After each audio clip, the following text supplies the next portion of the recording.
खुलुमबाय स्टुडिअ दङ आं राजिब बसुमतारी आरो बे समाव बुंनांगोन दि मुलुगनाङैनो इजराइल इरान आरो आमेरिकानि गेजेराव जा गला बारुदनि दावहा सोलिगासिनो दं बेयो हादोर नाङैनो मुलुगनाङैनो गोसारगासिनो दं नाथाय बे समाव बिटिसि ओनसोलाव विधानसभा बिसायख'थिनि बुख्रुब सुख्रुबनि दावहा नंगौ बे समाव बिपिएफ राजखान्थि दोलोनि गेजेराव दुंहाव थासारि उदालगुरि जिल्लानि सिङाव थानाय जा टंला विधानसभा बियाब बे टंला विधानसभा बियाबखौ लानानै बिपिएफनि मावख'आव दुंहाव थासारि ब्लाव ब्लाव अर जोंदों टंला बिपिएफ दोलोनि मावख'आव बेबायदि नोंथांमोना जेराव जोंनि बे एक्सक्लुसिव भिजुअलनि गेजेरजों नुना मोनदों दि बिपिएफ दोलोआ एबा बिपिएफ दोलोनि गोबां दैदेनगिरिफ्रा मावख'आव बेबायदि अर फोजोंनानै सियार टेबोल बुख्रुब सुख्रुब खालामनानै बे समाव गोख्रों बिपिएफनि दैदेनगिरिफ्रा बिपिएफ दोलोनि हाइ कमान्डनि सायाव गोबां सोंखारिदों आरो अजद दैखांदों आरो दाबि दिखांदों बे समाव मिथिनाय बायदिब्ला एब्ला बे समाव बुंनांगोन दि एनडीए थामहिनबा बिपिएफ आरो बिजेपि दोलोनि गेजेराव एलायन्स जाबाय आरो एलायन्स जानानै बे समाव गासै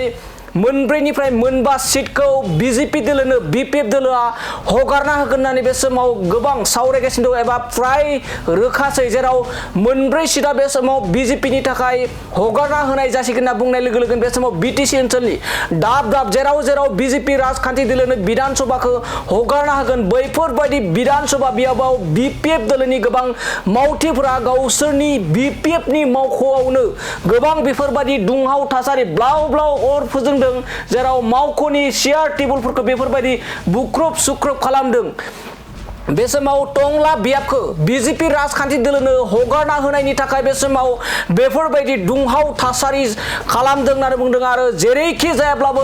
बिजेपि राजखान्थि दोलोनि बे टंला विधानसभा बियाबखौ दुर्गा दास बर' बिथांनो हगारना होनांगौ एबा बिपिएफ दोलोनिनो बिजाथि जानांगौ होननानै बे समाव दाबि दिखांदों आरो दाबि दिखांनानै बेफोरबायदि ब्लाव ब्लाव अर फोजोंदों बिपिएफ दोलोनि मावख' आरो बिपिएफ दोलोनिनो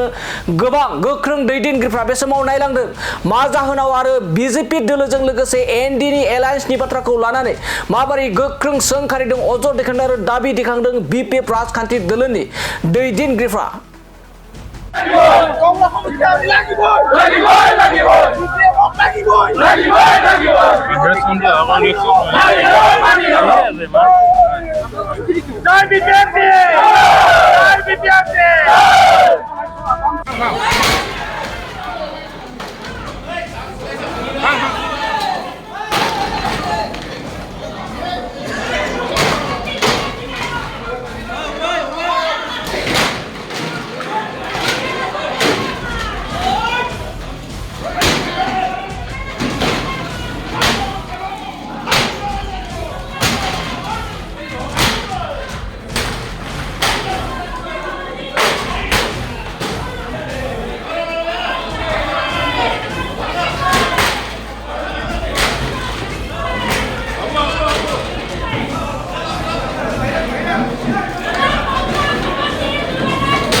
জানিব পাৰিছো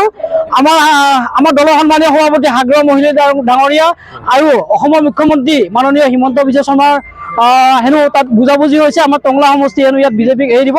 আমি আমাৰ টংলা সমষ্টি ওৱৰ্কাৰ হিচাপে মুৰৈবৰী সমষ্টি আমি ওৱৰ্কাৰ হিচাপে মোক কোনো কাৰণত সেই বিষয়টো আমি মানা নাই আমি ইয়াত আমাৰ দলীয় আমাৰ স্থিতি আমাৰ পুৰা সবল হৈ আছে মজবুত হৈ আছে আমি বিটিসি ইলেকশ্যনত যদিও আমি হাৰিছো আমাৰ হৰিচিঙা সমষ্টি আৰু খৈৰাবাৰী সমষ্টি আমি জিকিছো গতিকে আমি টংলা সমষ্টিত আমি আমাৰ বিধায়ক আমি জিকা নিব পাৰিম আমি আমাৰ সন্মানীয় আমাৰ দলৰ সভাপতি তথা বিটিসি চিফ সন্মানীয় হাগ্ৰহ মহিলাৰ আমি অনুৰোধ জনাব বিচাৰিছো আমাৰ টংলা সমষ্টি কোনো কাৰণত যাতে বিজেপিক এৰি নিদিয়ে আমাৰ টংলা সমষ্টি আমাৰ যিজন প্ৰাৰ্থী তেখেত দুৰ্গা দাস বৰুৱা তেখেতক আমাৰ